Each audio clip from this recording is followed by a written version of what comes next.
प्यारे बच्चों, आज हम देखेंगे अपना अगला टेंस, प्रेजेंट परफेक्ट टेंस। हमने टेंस पिछले समाप्त कर चुके हैं। कौन कौन? प्रेजेंट इंडेफिनिट, प्रेजेंट कंटिन्यूअस, और जो टेंस के तीनों होते हैं प्रेजेंट परफेक्ट, प्रेजेंट पास्ट और फ्यूचर। और प्रेजेंट के सारे टेंस 1 बाय 1 पढ़े जा रहे हैं। आज बारी है प्रेजेंट परफेक्ट टेंस की। इसको हम देखेंगे। इसकी पहचान होती है कि काम के साथ, या काम का मतलब मुख्य क्रिया या क्रिया के साथ, चुका है, चुकी है, चुके हैं, या आ है, ई है, ए हैं, ये अगर लगा हो तो इसका ये मतलब होता है कि प्रेजेंट परफेक्ट टेंस है। ये इसकी हिंदी पहचान रही।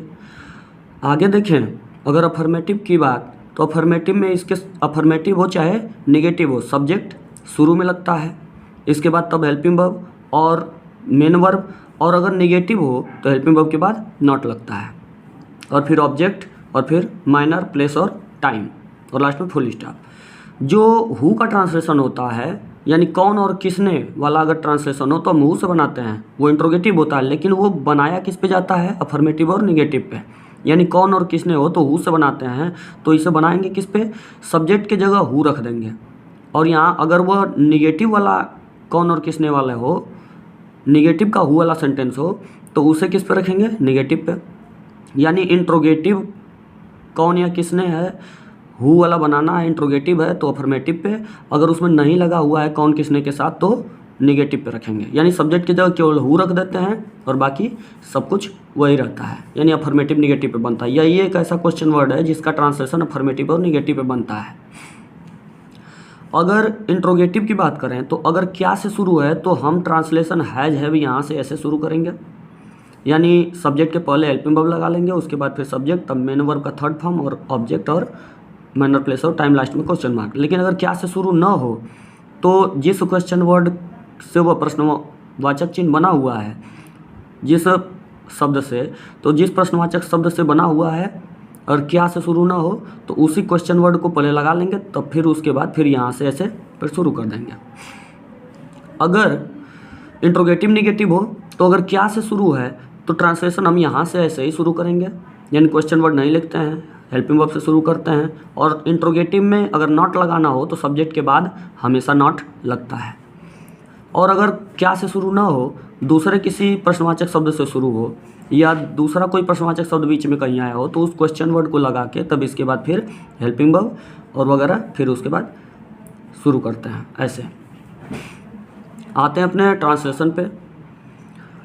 तो इसमें हम देखते हैं कि एक चीज़ आपको बता दें कि अगर subject, main verb, object, tense और क्वेश्चन वर्ड, अदर वर्ड का मतलब माइनर, प्लेस और टाइम अगर खोजना हो तो काम जो होता है, जो उसमें काम हुआ होता है, उसे मुख्य क्रिया कहते हैं, वही आपका मेन वर्ब होता है। इसके बाद उसी काम के साथ या मुख्य क्रिया के साथ जो पहचान लगी होती है वह टेंस होता है। और टेंस से क्या पता चलता है? हेल्पिंग वर्ब और मेन वर्ब का फॉर्म, कि हम क्या लगाएंगे, जैसा टेंस वैसा हेल्पिंग वर्ब और मेन वर्ब का फॉर्म। इसके बाद सब्जेक्ट खोजने के लिए उसी काम के पहले, जो भी काम हो रहा है उसमें, उसी के पहले कौन शब्द लगा के प्रश्न करते हैं या किसने लगा के प्रश्न करते हैं, तो इससे हमारा सब्जेक्ट पता चलता है। सेंटेंस के बारे में आपको बताया गया है। आगे अगर हमें ऑब्जेक्ट खोजना हो तो हम उसी काम के पहले क्या और किसे शब्द लगा के प्रश्न करते हैं या किसको शब्द लगा के प्रश्न करते हैं, इससे हमारा ऑब्जेक्ट पता चल जाता है। बाकी मैनर का मतलब काम करने का तरीका, प्लेस का मतलब स्थान, और टाइम का मतलब समय। तो ये आपके पहचानने के लिए कि मुख्य क्रिया कैसे पहचानते हैं, मेन वर्ब कैसे खोजेंगे, सब्जेक्ट कैसे खोजेंगे, टेंस कैसे खोजेंगे, ऑब्जेक्ट कैसे खोजेंगे, तो ये आपके लिए था। तो इसके बाद अब अपने आते हैं एग्जाम्पल पे। देखते हैं इसमें कि कौन सा काम हो रहा है?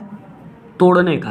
तो तोड़ने के साथ क्या लगा हुआ है? यहाँ पे हमने ये देखा था कि चुका है, चुकी है, चुके हैं, या आ है, ई है, ए में से कुछ आना चाहिए। तो इसमें हमने देखा कि न चुका है, न चुकी है, न चुके हैं, इसमें कुछ भी नहीं लगा हुआ है, लेकिन एक शब्द लगा हुआ है इसके साथ कि आ है, ई है, ए है, ये शब्द लगा हुआ है। इसका मतलब ये कौन सा टेंस है? प्रेजेंट परफेक्ट है। तो और इसके बाद लेकिन तोड़ने का काम किसने किया या कौन किया? तो उसने का मतलब ये हमारा ही और सी सब्जेक्ट हो गया।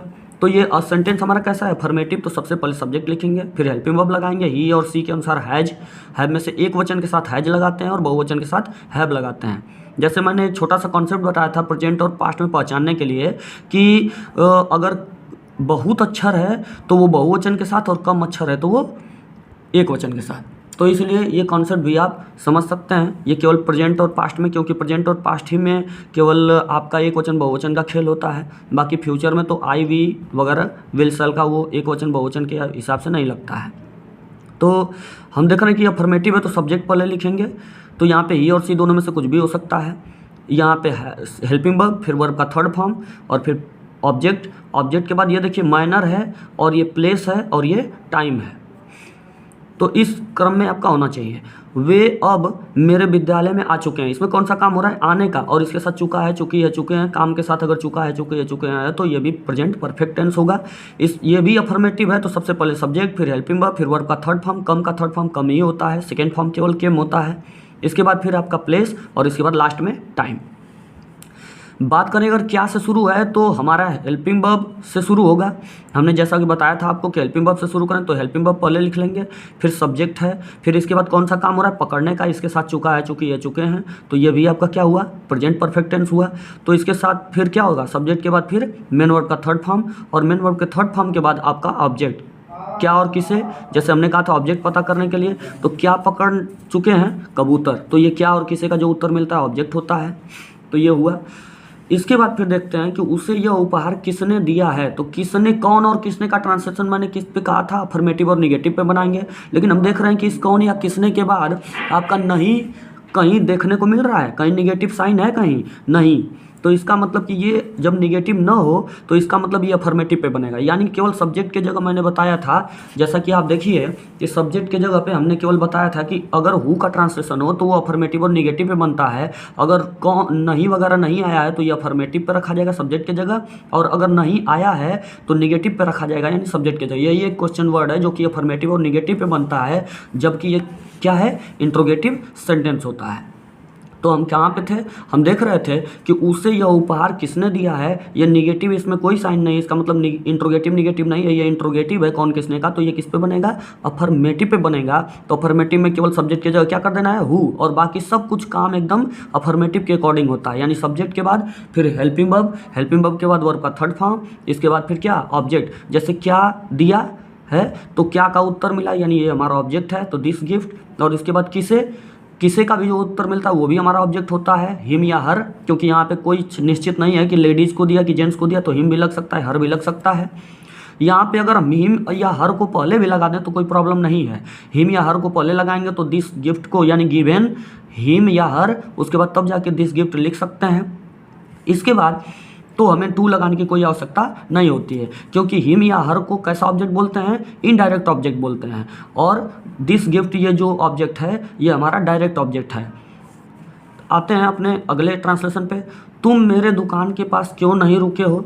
इसमें भी देखिए रुकने का काम हो रहा है, इसमें चुका है, चुकी है, चुके हैं नहीं लगा हुआ है, लेकिन आ है, ई है, ए चुके हो यानी ए हो, यानी आ है, ई है, ए है, इस प्रकार का लगा हुआ है, इसलिए ये कौन सा टेंस होगा, तो ये आपका प्रेजेंट परफेक्ट टेंस हुआ।